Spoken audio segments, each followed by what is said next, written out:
Hey guys! Hello! Welcome to Wingin It, the West Wing Podcast. I'm Andrea. I'm Sallie. And we're going to be your tour guides for this next audio adventure. So exciting. I know. We're talking about Season 2 of Episode 10, which is Noel. Noel. Oh my goodness. Yeah. Oh. Feels like Christmas in July. Yeah, it literally is Christmas in July.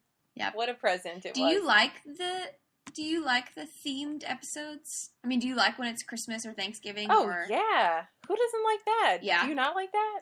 They don't feel... No. I love them, but, I was wondering if they felt, less rewatchable. You know, because it's not... Yeah. it would be...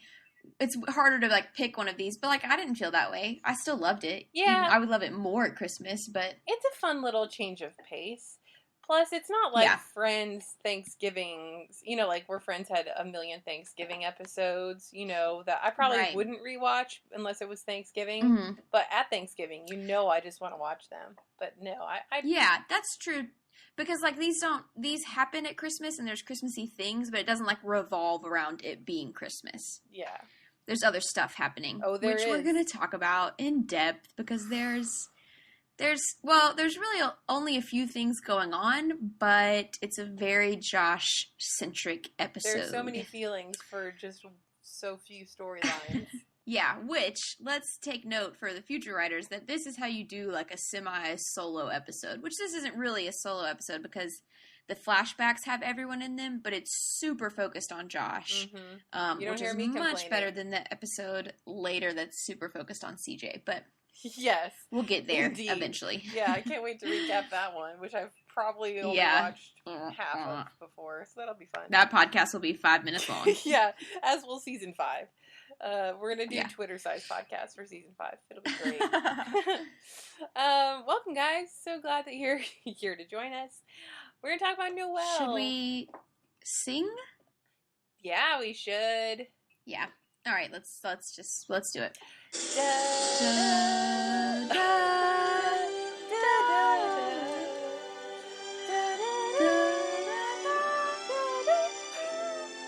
Oh man, somebody asked on Twitter. Welcome. Everyone's in the mood now. Everyone's in the mood for something. Somebody asked on Twitter if we'd be singing Noel. I think it was Steve, and I told him we would not. Or if I didn't, I meant to tell him because I don't. You guys don't want to hear that, do you? Do you? No, they don't. They don't even like it when we sing the theme song. I know. we get. I'm not even really singing either. It's like this. It's more like sort of dying animal type of cats noise. Dying, yeah, exactly. Although when I was 15 years old, I did cover Brian McKnight's version of the first Noel. Back when I wanted to be a pop star. You know what I'm talking about? The first Noel, the song. The Brian McKnight version of it. Oh no, maybe not. Wanted to be a pop star. I wanted to be a pop star. So, we should just jump into the TikTok. Yes, we should. So, if you guys haven't seen this episode in a while, this episode centers a lot around Josh. Josh is talking to a psychiatrist/psychologist, one of those. Mm-hmm. And they're talking about his... I don't remember which he is, actually. He's a trauma counselor. There's a difference. Yeah, he's a trauma counselor. All right, there you go. They're talking about his sort of reaction to his emotional fallout from the shooting and how he's been snapping at people, blah, blah, blah. We'll get into that. He's talking to him. And they're sort of going through this therapy session, and they flash back, and things that happen in that flashback. There's a pilot that has sort of gone rogue or gone MIA. He's flying without, permission, essentially. So we're trying to figure out what's going on with him. Toby's trying to pick somebody to play music in the lobby of the White House. Donna is trying to get to go to the congressional Christmas party to see Yo-Yo Ma. Yo-Yo. Yeah, and I don't know. Is there anything else happening? I feel like those are the major things that happen. They really are. Yeah, I think that's really the majority of it. I agree. Gosh, yes. Where to begin? Where to begin? I feel like we begin with Bradley Whitford, for one. Yes. Yeah. Oh. Which, okay, here's my question in this episode, and maybe this is just me being a bad fan, which is totally possible, but did you feel like there was a lot of setup for this? No. For Josh? Not at all.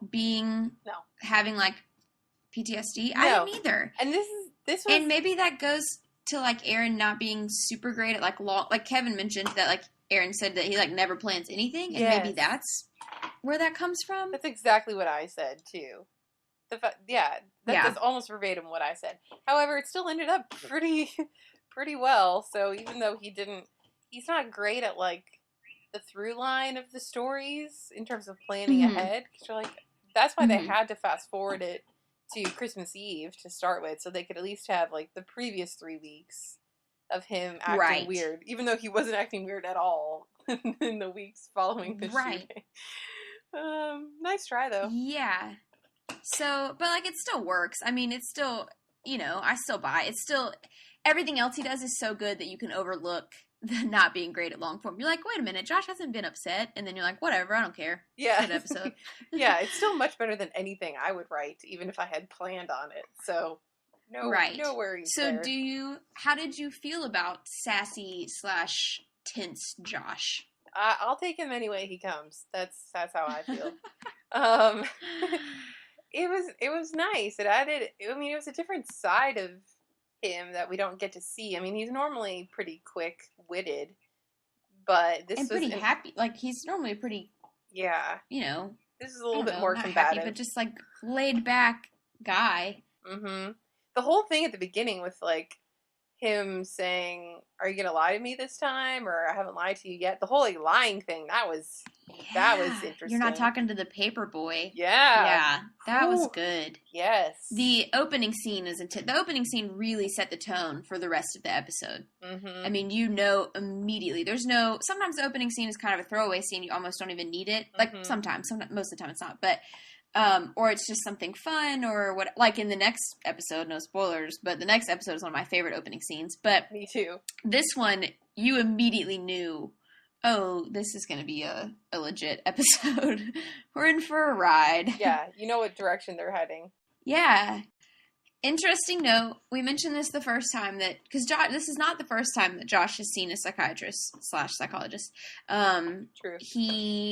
And this is where, because we mentioned it when he first saw his old psychiatrist, that they're both named Stanley. And that's so funny to me from, like, the writing. Like, everybody just forgot the other guy's name was Stanley? I know. Was it intentional? It really is odd. Did not just have someone check that for him? Yeah. I would have somebody check that for me. I thought that was very odd. Like, if he, in Aaron's head, like, that just, therapist should be named Stanley, and he forgot. Did he have one? Like, is this a family thing? I do not know. That's what I would like to know. That's what I'm curious about. So that's interesting. And also, we flash back and it's Christmas at the White House, and I said this the last Christmas episode, but I just love Christmas at the White House. And of course, one of the first scenes is Toby picking the music, because last year he got called a Scrooge, and, well, he doesn't actually say Scrooge, but last year he got called names and was made fun of for not having spirit, which I can't imagine, Toby. So... What? It's really cute that he, like, doesn't want to be a Scrooge, though. He's like, and this year I'm not having it, but then he, like, yells at the band.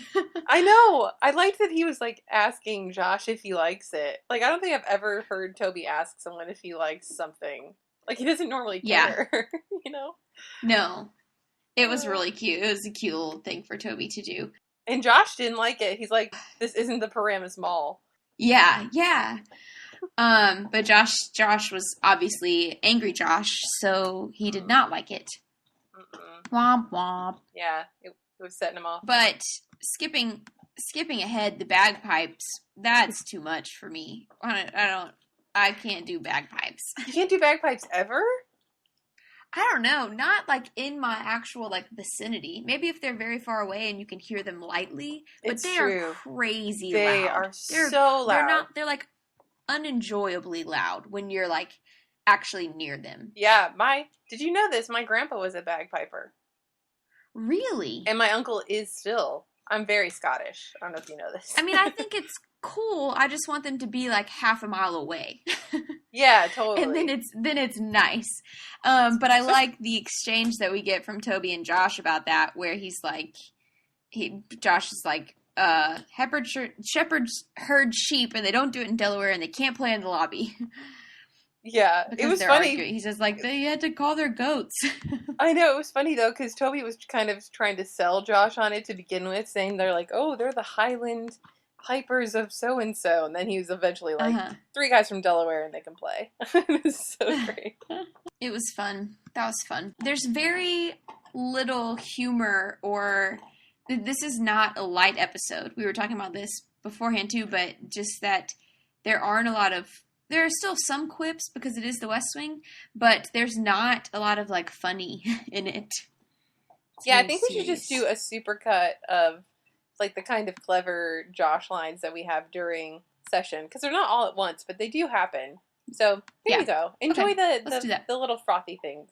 You missed the coaster with quite a bit of force. Work out when I can. I swear, I'm completely unimpressed with clever answers. And I was so hoping we'd have a second date.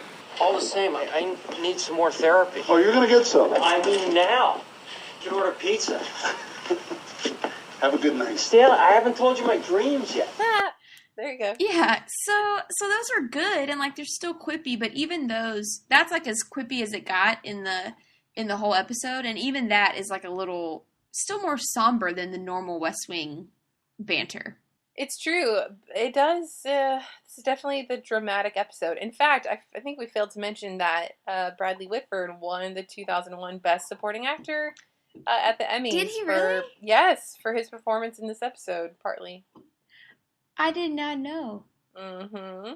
It's true. And Tommy Shalami won the 2000 Directors Guild of America Award for Best Dramatic Series for this episode. I think not our last episode, but in the one that we talked with Kevin about Shibboleth, he mentioned that, the show really does go in and out of tone. It kind of weaves in and out of tone. So this one's obviously the more dramatic episode. The next one is much more comedic. But I love that they can go in any kind of direction that they want to, and it's still cohesive, still makes sense. Oh, yeah. They go in either direction with, like, equal amounts of success. And this is a good example of that. Even though it's not like drama-packed like the finale was or anything like that. Like, it's not like pulling any crazy punches. There's no cliffhangers or, like, big events. Mm-hmm. It's just a dramatic, it's not even dramatic, but it's an intense and emotional storyline.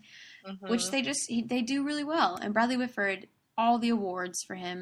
One thing that's interesting to note, the style of this episode was cool or different.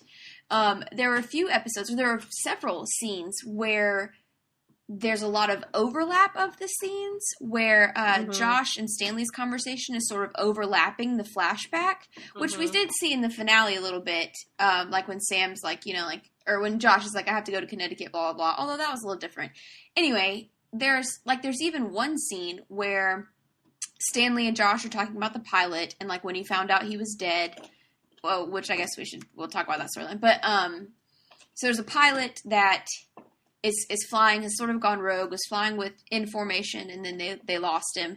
And they're trying to figure out, like, is he going to blow something up? Did he die in the cockpit? Like, what's happening? Why is he off radar, whatever.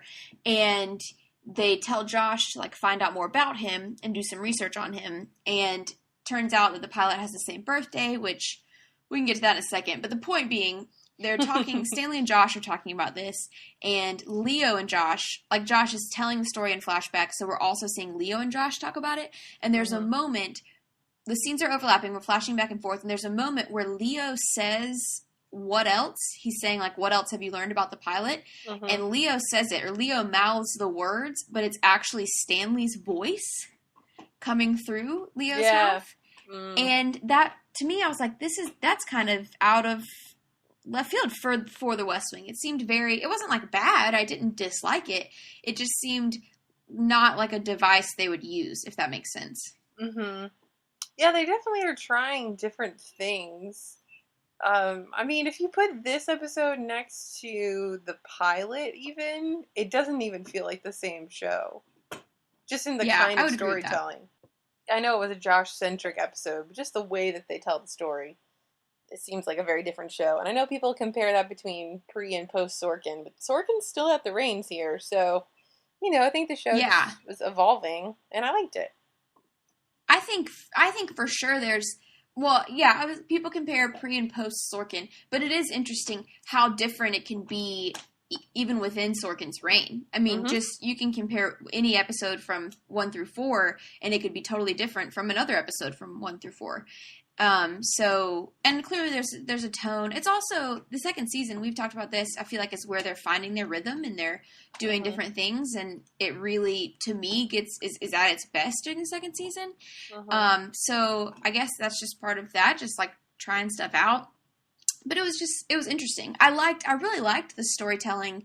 You know, they do like roundabout shots, and for one part of the shot, it would be the flashback, and then they'd circle around, and it would be the Stanley and Josh talking.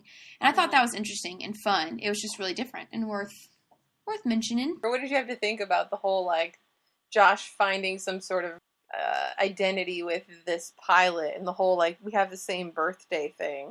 I think, it's very characteristic of, like, Sorkin's writing. I mean, we've talked about before that characters will cling to one little detail, and it'll be, like, a big thing. And I think, I think it's sort of a common used device throughout TV and movies, that, like, there's something with someone else. We've seen it in, like, it's, you know, it'll be in, like, Criminal Minds, or, like, it's sort of like drama shows where it's, like, they latch on to one thing, like, oh, I have that shirt, or, like, and then they relate to that other person on a deep level because of that one. They sort of go through this identity crisis of, like, that could have been me, or, like, what if my life had turned out totally differently, and blah, blah, blah. So I didn't, like it or hate it. It fits Sorkin's style to me. It's the same as, like, when Sam gets caught up on like, one tiny thing. It just felt like it wasn't enough for me. Like, if he had been from the same hometown, and if he had also had a younger sister who died or something, you know what I mean? Like, I kind of just wanted to be a little bit more. Yeah, it could have been a little more. And then he had been through a dramatic thing, like his plane had been shot down, and I get that, but also he's like a combat pilot. Like, of course he's been through dramatic things. Like, so that didn't feel like that much of a stretch. Like, oh wow, you've both been shot at. It's not like he's some other random guy who's been shot at. He's a pilot. Like, he's in the armed forces. So there's a difference, he's probably been shot at. Being shot at inside a plane, and I mean, not that it's any better, but like being shot at inside a plane versus just on the street. I mean, right, and being shot at when you sign up to be in you know, in the line of fire. And versus being shot at, you know, when you think you're in a comfortable place. So yeah, I agree that, like, it didn't seem enough to link them. I think the birthday, I think it was because in the end, Stanley says, like, you were already cooking, like, hours before the pilot. So, like, he didn't really need much to link. He just needed one little spark. And I think that's true. But I think it also could have been better if, like, he had a sister who died, or he had a dad. Like, there are a lot of other things that one more little thing could have tied it together. Like the same hometown or something like that. That would have been, I don't know. I agree with you. Can we also talk about the scene? I mean, the scene where he yells at the president. Let's just talk about that for a second. Yeah. Because, when I realized that that's what... I remembered that Noel was a big episode, and I remembered it was a Christmas one. It was about Josh, but I didn't remember, like, until we got to that scene. I was like, oh, no! This is the scene where Josh yells at President Bartlett. Oh. It was so good, though. As, like, uncomfortable as it makes you, because we're Team Josh, and we don't want him to do anything that, like, you know, is not right or is not good. Like, we want him to always be on the good guy's side. So him sort of doing something that's a no-no, we're like, no, don't do it. But two things about it. A, you know, I mean, you know how I feel about Toby raising his voice at the president. Like, Toby does it, and nobody calls anybody on him. He needs to do it, because if he didn't raise his voice, he'd only be at a whisper. He doesn't really know how to talk in a normal tone of voice. That's true. Okay, that is fair, that, like, Toby either is a whisper or, like, raised voice, and they have a different relationship. Right. So that's true. But B, in that, oh man, I don't remember. I think B was that the whole rest of the scene is just so well done that right after it happens, first of all, Bradley Whitford just does it beautifully. Everything he does is perfect in that scene. But then right afterwards, Sam just says Josh. Oh gosh, and he says it in this how I said it, like, well, didn't even do it justice. But how he, I don't know, he's just sort of like in disbelief, and he's like Josh, like what? He's like But he's calling also his friend sad. It was perfect. back. He was like trying to get Josh to come back from the ledge, and it was just so like right, so compassionate but like rather than stern. Yeah, it was so compassionate. His face, and he was in disbelief. His face and his delivery. That was, I mean, Bradley Whitford won the scene, obviously, but it's to Rob Lowe's credit to know how to sort of like. It was a very underplayed thing, but it was perfect. I thought that was sort of the cherry on top of the scene for me. Totally. And I kind of wonder what Tommy Shalami wanted in that moment, because a good actor will give the director a bunch of different options to choose from. So rather than doing that same sort of approach to it, that same choice, he probably gave him a bunch of different choices, and he probably just liked that one the best. That's a good actor. I mean, Rob Lowe kind of goes without saying, but shoo, yes. That was really good. Speaking of giving different options, I wonder, I've heard Lauren Graham speak on talking about being in Gilmore Girls, and that the words that she memorized, like what she had to deliver, that Amy Sherman Palladino really wanted it to be word for word what was in the script. Like she wrote it that way for a reason. And I wonder if The West Wing was the same way. I say that because sometimes the closed captioning doesn't match exactly what they're saying. We might have talked about this before. And I wonder if that was, and it's like the tiniest things, like in either this episode, I think it was this episode, somebody, like an energy, is this episode? An energy secretary, like said something you shouldn't have said. Maybe that's the next episode.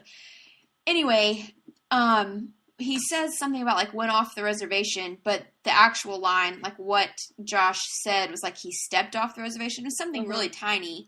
And I was just curious, is that the actor, not messing up, but he's just trying to say, he says the line a different way. Oh, you're wondering which one's correct, the closed captioning or the actor? Right. Like, where do they get the closed captioning? Did somebody just give them a script and they typed it in? Or I don't know, because I feel like I've seen a lot of closed captioning that isn't accurate. Yeah, well, and that's what makes me wonder, okay, if somebody gave them the script and they didn't bother changing it, it could have just been that the actor delivered the line differently. I kind of more doubt that. I kind of feel like the closed captioning is probably less accurate. But maybe there's someone out there who knows more. No, but that's what I mean, because the thing about it is that, like, what's the alternative is that they just watched the episode and transcribed it, but the way things don't match is totally, like, it's not like stuff that sounds like what they're actually saying, if that makes sense. Yeah. It's not like it sounds like it's just misheard. Because I don't think of that as them being... I feel like I think that's the only way it would work. We can do research and find out. Hey, listeners, if anybody is in charge of closed captioning, can you tell us how that happens? Please. That would be great. Oh, man. So, yes. But it would be interesting to know how closely they had to stick to the script. I would imagine fairly close. I would too. Yeah. Mm-hmm. I would too. Yes. So that happens. There's the painting storyline. Wait, yeah. What did you think about that? Somebody freaked out on the White House tour. A woman freaked out. Somebody asked CJ about it, and then she looks into it, and it has to do with this painting. I liked it. Did you not like it? No, I didn't really care for it. No? I just really love it at the end when he's like, when they give it back. I thought it was a cool storyline, although I do have one question about it. So, like, it turns out that the painting was, like, stolen from a family during, like, the Nazi regime. Like, the Nazis took it and, like, sold it and whatever. So, my question is, like, do they not really, like, research that kind of thing? I would feel like there would be extensive research on stuff, anything that's in the White House, because for that exact reason, that you wouldn't want to hang something that, like, was bought or sold or stolen under less than desirable circumstances. Yeah, I feel like there's so many experts in the art world, and whoever they have doing the art and the decorating in the White House, yeah, I'm sure that they would know that. Like, that there would be some sort of step to be like, all right, like, let's make sure we're not, like, hanging a painting that was, like, done by a communist or something like that. You know? I don't know. Yeah. It's true. No, I think it was fine. I think there were just so many details with the story that I just didn't... Yeah. I was so invested in the other, I didn't have any, like, leftover feelings. I think if it had been a funnier, like, offset storyline, but they were both trying to be heartfelt, and for whatever reason, I was just not feeling it. Although I do love British people at pretty much any juncture. So the fact that the tour guide person was British, Bernard. I thought that was enjoyable. Yeah. And he had some funny lines with CJ. Yeah, he talked about, like, the French, like, at the end when they're like, we called the French to see, and he's like, and they promptly surrendered. He said your necklace is a monument to bourgeois taste. That was so funny. But I love the end where he's like, oh, your father or your grandfather paid $300 for it. Well, you can tell him that now it's worth about $400,000. That just gave me all the goosebumps, all the feels. And it felt like when they give stuff away on Ellen, and it's like, you get all this money. Yeah. That's what I equated it to. That's and probably where she got the idea from. Yeah. You're almost definitely right. I feel like that's true in my heart. Yeah, she probably watched this and was like, I should give people things. Yeah, she probably does. I wonder how many Christmas cards the White House actually sends. Also, has anyone ever sent a letter to the White House, and have they ever received correspondence back? I would like to know this. This is a real non-rhetorical question I have of our listeners. I have not, so since I'm the only one that can respond to you, I'll say I have not, but hopefully our listeners will let us know. But my question is, listen to how skeptical I'm being this whole episode. This is not Bartlett's first Christmas. He has to know how many Christmas cards they send out. Once again, here's Aaron being more concerned about the storytelling. It's a funny moment, and I like that they do it. Yeah. But he would know that they send out like 1 million Christmas cards. We should have some sort of like term for when Aaron doesn't care about facts and only cares about stories. Sorkin reality, yeah. We'll think of something Also, clever. Do you like that I have started calling him Aaron as if we're best friends? friends? Yes, you guys are BFFs. I'm just going to keep going with that. That's so great. It's Aaron's alternate reality. I will say, in terms of things I did remember from this episode, the whole, when we get towards the end of the session, and the woman who's training or whatever starts explaining to Josh what happened when he was listening to Yo-Yo Ma and freaked out and he went and cut his hand. She said that the first thing you had was a bitter taste in your mouth, and it was the adrenaline. And I've always remembered that line because when I realized that I am experiencing a lot of adrenaline, I try to identify that taste in my mouth. And surprise, surprise, I can never actually discern it because I have the worst taste buds ever. But I do think of it every time, and I'm like, ooh, is there a bitter taste? No. So, apparently that's factual, and I just can't tell. But I remember this episode in real life. I think the same thing. Maybe I don't experience adrenaline as much as I think. Well, I wonder about it when I, sometimes I wonder about it, but I especially wonder about it when we're watching this episode. I'm like, is that a real thing? So it's not just you. Yeah, because I'm always hopped up on airplanes. And I always try to think of it because of this episode, and I can never tell. But I don't know if I have bitter taste buds. I don't know if I possess them. But maybe you guys can tell us if you do. And the whole, Yo-Yo Ma thing, Donna really wants to go see Yo-Yo Ma, apparently. Yeah. Sure. Cool. Why not? Oh, I thought it was a cute Donna. It was very much typical Donna to me, and I like when she walks by and yells, Yo-Yo Ma rules! That was funny to me. That made me chuckle. There was also a little walk and talk scene where she's giving Josh the biographical information about the pilot, and even before he asked for it, and she's like, I'm attuned to you to anticipate your every need. And it was kind of flirty for a second, just the way that she was saying it. But then immediately she tells him to not be a yutz.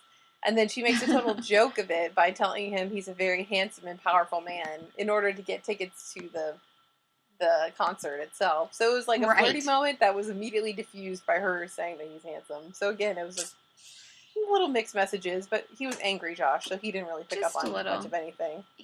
He was angry, Josh. He even tells Stanley, he's like, Donna wouldn't shut up about Yo-Yo Ma. I was very hostile. Yes. Joshua. But, oh, man. Oh, well. Speaking of Joshua, though, and Stanley. Yeah. The whole that he's saying he put his cup down and that's how he put his glass down and that's how he broke his hand. It seems like Josh is too smart for such a bad lie. Right? I mean, does he really think people are he could have come up with anything, but I just put the glass down too hard and I, ripped my hand open. Who is going to buy that? Yeah. Does that happen? And what magazines is he going to try to people? read? People? Us Weekly? No. That'd be weird if he did. Yeah. So I thought that was a little strange because he sticks to that story with such like intensity, and it's just like, Josh, like, do you hear yourself? Do you know that people would not believe this immediately? Stanley says something like, you missed the coaster with quite a bit of force there, and it's just like, yeah, that's what I was thinking, Stanley. Like, obviously this is false. Oh, so good. So good. The only other part that I wanted to pretty much just play from top to bottom was the scene with Leo and Josh at the very end. Once Josh has pretty much petitioned Stanley to keep him as a patient, which we kind of included in our little audio clip earlier, but Leo's waiting for him afterwards, which was so nice. I just loved how compassionate everybody was in getting him the help that he needed. And I also really liked the end of the session when Josh was like, am I cured? And he asked if he would have the same reaction every time he heard music from now on, which that would be a pretty legitimate and alarming concern of mine if I were him. But Stanley says no, and Josh says, why not? And he says, because we get better. And it just felt like I liked the way that they showed therapy in this episode, where they really there was no stigma. You know? Yeah, I agree with that, definitely. The only thing I didn't like but it did, the ending of the therapy session did feel a little rushed for me. It did. The episode was centered on this the whole time. It was so intense. And then he's literally just like, all right, you have PTSD. Well, I'll send you a number for someone. And Josh says, and it creates a funny story for Josh, because Josh gets to be like, no, wait, like, let's order pizza. I need more therapy, blah, blah, blah. And I liked that. But he was like, I feel shortchanged here. And I was like, me too, kind of. Yeah. I think because I loved Stanley. I liked the character of Stanley a lot. And I thought we could have wrapped that up like a smidge better. Yeah, it was a little abrupt. It was kind of like, well, it's Christmas Eve and we're going to go now. Yeah, I agree. It made some nice moments in the wake of it. But if I were a patient, I'd be like, and maybe they had to do it to make room for the rest of the ending, which, if that's the case, then okay. Like, if we had to make that abrupt so that we could have the guy in a whole speech, okay with me. Yeah, let's play that now. Okay. Did you wait around for me? How'd it go? He thinks I may have an eating disorder. Josh. And fear of rectangles. That's not weird, is it? I didn't cut my hand on glass. I broke a window in my apartment. This guy's walking down the street when he falls in the hole. The walls are so steep he can't get out. A doctor passes by and the guy shouts up, "Hey, can you help me out?" The doctor writes a prescription, throws it down in the hole, and moves on. Then a priest comes along and the guy shouts up, "Father, I'm down in this hole, can you help me out?" The priest writes out a prayer, throws it down in the hole, and moves on. Then a friend walks by. "Hey, Joe, it's me, can you help me out?" And the friend jumps in the hole. Our guy says, "Are you stupid? Now we're both down here." The friend says, "Yeah, but I've been down here before and I know the way out." As long as I got a job, you got a job, you understand? It's so good. And I really think, I could be wrong, and write me in if I'm wrong, guys, but I think that's a fan favorite. I feel like I've heard people reference that all the time. Oh, yeah. A guy fell in a hole. So it's so good. So we don't really even need to pick an MVP for this episode. That would be redundant. No. So we're not picking an MVP. No. But we'll give honorable mention. We're not picking one because it's Josh, right? Is that Okay, great. Clearly it's Mrs. Or Landing. No, I say Bradley Whitford. I think it's Josh or Bradley Whitford. I mean, Bradley Whitford just had such a great episode, so indeed. I don't know. And we could do one for each. Well, I guess this is like puts a timestamp on it, but I was watching Bradley Whitford host the live from the Capitol 4th or something for the 4th of July yesterday. Yeah. And so I watched Noel and I watched him in present day, and I was like, man, these people who are just tuning in who don't watch The West Wing don't realize that he's the same guy who won an Emmy for Noel, and they should know it. Right. The only other thing that I wanted to mention is this is another good musical episode. Like, Sorkin just really loves to tie music to our emotions, and it's not, this one's less so because I don't hear, whatever it was, Bach, G major or something. But they do at the end play Carol of the Bells, and when Josh and Donna are outside.